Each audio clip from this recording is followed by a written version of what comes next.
నా పేరు బసవరాజ్. నేను ఆటో నడిపిస్తున్నా. 30 సంవత్సరాల నుంచి ఆటో నడిపిస్తున్నా హైదరాబాద్లో. నేను ఒక్కొక్క రూపాయి జమ చేసి ఇల్లు కొనుక్కున్నా, ఇల్లు కట్టేసి నా లోన్ తీసుకున్నా. ఇప్పుడు నా ఇల్లు కొలుగొడతా అంటూ నోటీస్ వస్తుంది.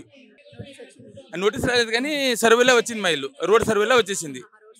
రోడ్ సర్వేలో ఓకే, మరి డబుల్ బెడ్రూమ్ ఫ్లాట్స్ అవి కేటాయిస్తాను. డబుల్ బెడ్రూమ్ ఖర్చు ఎట్లా వస్తుంది మేడం? మనము 40 లక్షలు పెట్టి భూమి కొన్నాము, 20 లక్షలు పెట్టి ఇల్లు కట్టేసాను, కట్టి ఒక 10 సంవత్సరం అవుతుంది. మళ్ళీ ఇప్పుడు మనం అంత అన్ని ఇచ్చేసి మళ్ళీ ఇప్పుడు రోడ్లో వచ్చిన లెక్క డబుల్ బెడ్రూమ్ ఎక్కడో ఉంటుంది.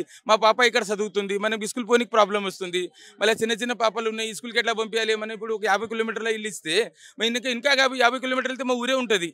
మళ్ళీ రేవంత్ రెడ్డి గారు ఇట్లా ఆలోచన చేస్తున్నాడు కానీ ఊర్లో అన్ని ఊరుగా పోయి మళ్ళీ తర్వాత కాంగ్రెస్ ఒక్క మొత్తం ఈ లెక్కలు అట్లా చేసేది. మనం ఇక్కడ హైదరాబాద్లో పుట్టులు కాదు, మనం అందరు ఊరోళ్ళే. మళ్ళీ ఆయన ముంగట ప్రాబ్లం వచ్చేస్తుంది. ఇప్పుడు ఆయన అనుకుంటున్నాను హైదరాబాద్లో ఆయనకు ఓటు చేయలేదు, నేను అట్లా చేస్తా అంటే ఆలోచన చేస్తున్నావచ్చు.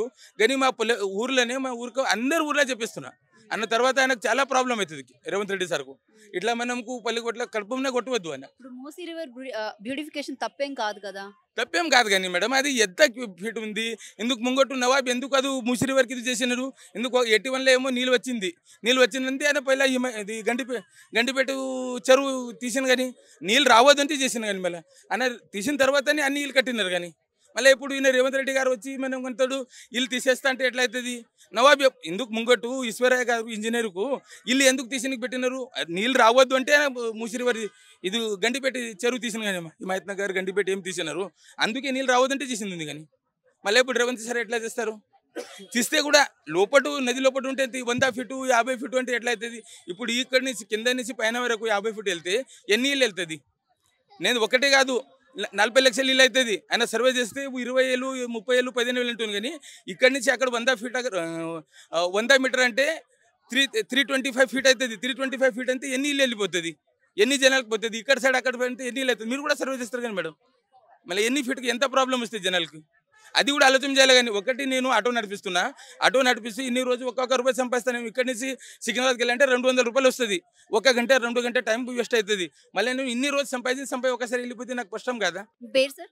రాజగోపాల్ రెడ్డి. ఎన్ని ఇయర్స్ నుంచి ఇక్కడ ఉంటున్నారు మీరు? 10 ఇయర్స్ నుంచి. 10 ఇయర్స్ నుంచి చూస్తున్నారు.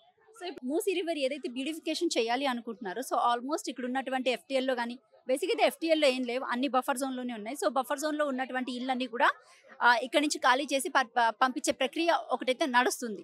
సో ఏంటి పరిస్థితి? ఇప్పుడు బఫర్ జోన్లో పక్కా హౌసెస్ డిస్ట్రాయ్ చేయము అని క్లియర్గా చెప్తున్నారు, పేపర్లో వస్తుంది. And they have come out and announce. So this not be any problem. Only river బెడ్లో వితౌట్ పర్మిషన్ ఆక్యుపై చేసిన వాళ్ళకి ప్రాబ్లం ఉండొచ్చు. అది కూడా they have come out and clearly said that they will be given 2-bedroom house and they will be allowed to shift. If that is actually what is happening, then there should not be any problem because it was illegally occupied. And buffer zone lo unnadi they have still not touched and they have not given any clarification yet. So we are looking forward to some clarification. What will they do with the buffer zone? Suppose our building is there in the buffer zone, will they be compensated? If the compensation, what sort of compensation? These are the clarifications. People are asking that only. So some people are buying like ఒక్కొక్క ఇల్లు 2 crores పెట్టి కొనుక్కున్నారు, లేదా 1 crore పెట్టి కొనుక్కున్నారు, and they are invested. So sudden గా ఇప్పుడు నాకు 4 లక్షలు 5 లక్షలు పెట్టి ఇచ్చినటువంటి ఒక డబుల్ బెడ్రూమ్ ఫ్లాట్ ఇచ్చి వెళ్ళిపోమంటే that's not correct. And school దగ్గర ఉంటాయి, లేకపోతే దూరం ఉంటాయి, మా బిజినెస్ ఇక్కడ ఉంది అని ఇలాంటి విషయాలన్నీ కూడా చాలా మంది జనాలు చెప్పడం జరుగుతుంది. కరెక్టే కదా. మరి ఇప్పుడు నాగార్జున సాగర్ డ్యాము, శ్రీశైలం డ్యాము, ఇండియాలో 1 lakh kilometers road expansion ఎలా జరిగింది? Somebody's land has been taken away and they have been compensated. So we are all enjoying the benefits. So అంటే కంపాన్సేషన్ అనేది ఇప్పుడు చూసుకున్నట్లయితే మీరు అన్నట్టు చూస్తే ఇక్కడ బేసిక్గా ఈ 5 lakhs 10 lakhs ఇది కాకుండా వాళ్ళు ఇప్పుడు 1 crore 2 crores ఇన్వెస్ట్ చేసిన వాళ్ళ పరిస్థితి ఏంటి? And people are telling like మేము ఇప్పుడు 70 lakhs ఇన్వెస్ట్ చేసాము, లేకపోతే 40 lakhs చేసాము, సో మాకు ఇది ఏం సరిపోతుంది, మేము ఎన్నో ఏళ్ళ నుంచి కష్టపడ్డాము అని కూడా చెప్పుకుంటున్నారు. So that we should negotiate maybe with the government. You are right, they have already invested even if it is illegal because they are not responsible. They have been cheated or somebody should be booked. People who have been cheated, for example, a builder has cheated them saying that I have got all legal approvals and there are no legal approvals. The government should go back and really punish them. Then only this will come to a stop. Otherwise this is like the egg and chicken. Continuously మనం వాళ్ళు blame చేస్తుంటారు, వాళ్ళు మనం blame చేస్తుంటారు. This is endless.